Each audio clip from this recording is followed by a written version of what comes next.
আসসালামু আলাইকুম। প্রধান উপদেষ্টার বিশেষ সহকারী হলেন মাহফুজ আলম। আমি একটু নামটা দেখে একটু চমকে উঠলাম যে কে উনি, কি সচিব নাকি, মানে কে হতে পারে? তারপর ঘাটাঘাটি করতে সমকালে দেখলাম যে তিনি বৈষম্য বিরোধী ছাত্র আন্দোলনের সমন্বয়ক মাহফুজ আবদুল্লাহ বা মোহাম্মদ মাহফুজ আলম।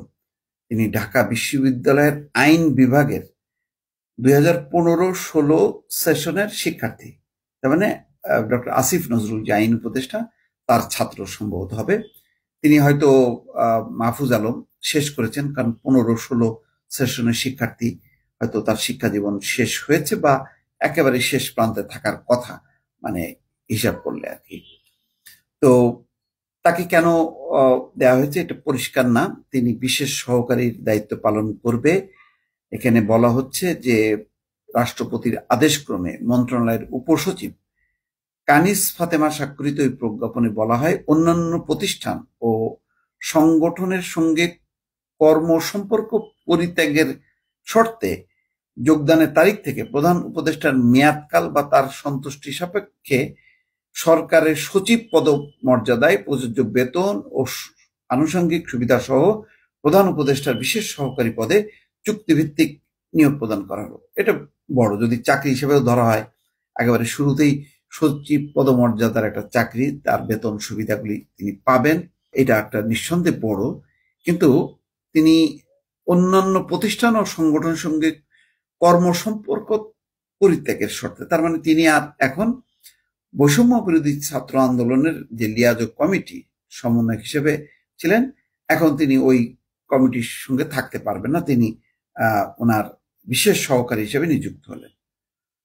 কোন বিবেচনা আমি জানি না, নিঃসন্দেহে আমি যেটা গেস করি বা ধারণা করি, ডক্টর ইউনূস একটি কথা বলেছিলেন যে জাতির উদ্দেশ্যে ভাষণে, যে আমাকে নিয়োগের প্রাথমিক নিয়োগকর্তা হচ্ছে ছাত্ররা, অর্থাৎ যেই ছাত্ররা আন্দোলন করেছে তারা তাকে নিয়োগ দিয়েছে। তো এবং তিনি বলেছেন যে তারুণ্যদের যেই উদ্দেশ্য, লক্ষ্য, সেটা পূরণ করতে তিনি খুব দৃঢ়ভাবে প্রতিজ্ঞ। এবং বারবার তিনি ইঙ্গিত করেছেন যে তাকে এই পদে আনা, এই দায়িত্বে আনার পেছনে ছাত্রদের অবদান, এবং তারাই প্রাথমিক নিয়োগকর্তা, যেহেতু তাদের দ্বারাই গণঅভ্যুত্থান সংগঠিত হয়েছে, যার ফলে শেখ হাসিনা সরকারের পতন হয়েছে। এতে বোঝা যায় যে ডক্টর ইউনূসের একটা নির্ভরতা আছে এই বৈষম্য বিরোধী ছাত্র আন্দোলনের নেতাদের উপর। তারা বেশ কয়েকটি বড় কাজ সংগঠিত করেছে। একটা তো তারা শুরু করেছিল শেখ হাসিনার শাসন অবসানের জন্য একটি বড় আন্দোলন, কোটা আন্দোলন থেকে শেষে এক দফার আন্দোলন। সেই আন্দোলনে গদিচ্যুত হয় শেখ হাসিনা। তারপরও সাম্প্রতিক সময়ে দেখেছেন যে আনসার বিদ্রোহটাকে তারা যেভাবে ফেস করেছে, সেখানে হাসনাত আবদুল্লাহ এখনো সিএমএইচে চিকিৎসাধীন আছে। প্রায় 30-40 জন তারা আহত হয়েছে, কিন্তু তাদের যেই সম্মিলিত প্রতিরোধের মুখে আনসাররা কিন্তু পালিয়ে গেছে। এবং তারপর পরই সরকারের পক্ষ থেকে ডিএমপি একটি আদেশ জারি করে যে সচিবালয় তার আশেপাশে বা যমুনা তার আশেপাশে কোনো বিক্ষোভ সমাবেশ আর চলবে না, নিষেধাজ্ঞা জারি করেছে। তো সব মিলিয়ে বোঝা যায় যে এই ছাত্রদের উপর তার যে নির্ভরতা অনেক বেশি। ওই প্রধান উপদেষ্টার দপ্তরের কিন্তু একজন উপদেষ্টা আছেন, তিনি হচ্ছেন আলিমা মজুমদার। প্রথমে তাকে বিশেষ সহকারী, পরবর্তীতে তাকে উপদেষ্টা পদমর্যাদা দিয়ে তাকে ওই উপদেষ্টা কার্যালয়ের, অর্থাৎ প্রধান উপদেষ্টার কার্যালয়ের তিনি একজন উপদেষ্টা হিসেবে দায়িত্ব পালন করবেন। তার মানে ওই কার্যালয়েরও একটা স্পেশালি ডক্টর ইউনূসের পক্ষ থেকে সব কাজগুলো সম্পাদন করার জন্য আরেকজন উপদেষ্টা, তার আর কোনো মন্ত্রণালয় নেই, শুধুমাত্র তিনি ওই প্রধান উপদেষ্টার দপ্তরের উপদেষ্টা। এখন আসছেন যে একজন বিশেষ সহকারী নিযুক্ত হল, তার মানে ডক্টর ইউনূসের দপ্তরেই একজন প্রবীণতম ব্যক্তি, তার বয়স নিঃসন্দেহে 80 বছরের উপরে প্লাস হবে, আলিমা মজুমদার।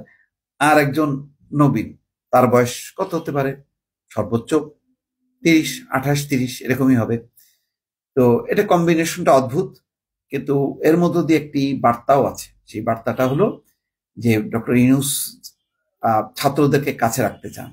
অর্থাৎ এই যে মাহফুজ আলম যাকে বিশেষ সহকারী নিয়োগ করা হলো, সেই মাহফুজ আলম তার একদম দপ্তরে থেকে ছাত্রদের যেই আন্দোলন, ছাত্রদের দাবি দেওয়া, ছাত্রদের চেতনা, ছাত্রদের নানান রকম বিষয়গুলো নিশ্চয়ই মাহফুজ আলম কাছ থেকে ডক্টর ইউনূসকে সহযোগিতা করবেন।